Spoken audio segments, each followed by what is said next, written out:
পানীত পৰি হলিল সমাধি এগৰাকী 3 বছৰীয়া কণমানিৰ। গোৱালপাৰাৰ জলেশ্বৰ টাকিমাৰী গাঁৱত সংঘটিত হৈছে এই মৰ্মান্তিকৰ ঘটনা।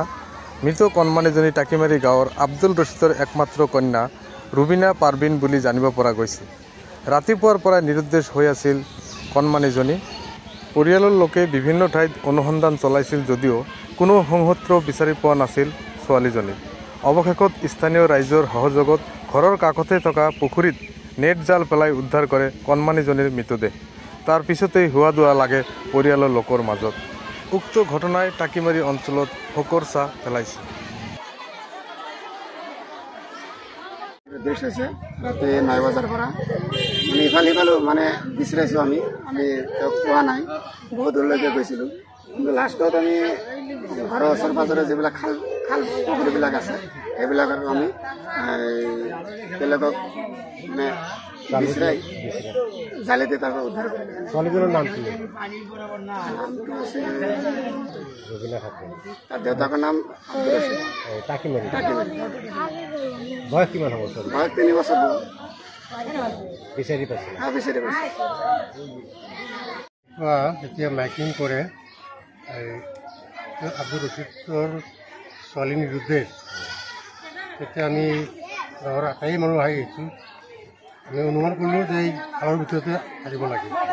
বেৰজনৰ সহায়ত উদ্ধাৰ কৰিবলৈ আমি সক্ষম হৈছোঁ। মৃত্যুবৰণ হৈছে। ছোৱালীজনীৰ নাম কি আছিল? ছোৱালীজনীৰ নাম ৰুবিনা ইয়াছমিন। গাঁওখনৰ নাম কি? গাঁৱৰ নাম টাকিমাৰী। কিমান বয়স হ'ব ছোৱালীজনী? ছোৱালীজনীৰ বয়স 3 বছৰ। আমি গাঁৱৰ সকলোৱে মৰমৰ কৰিছোঁ।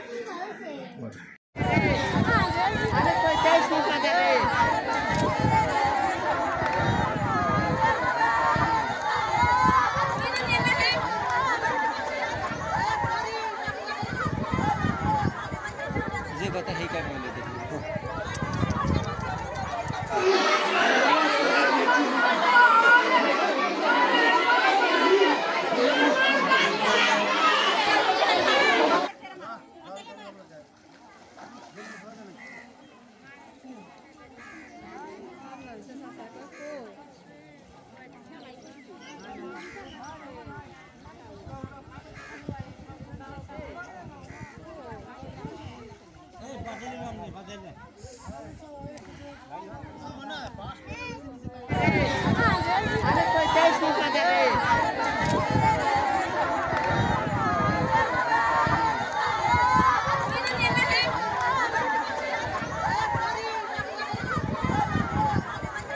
যে কথা সেইকাৰণে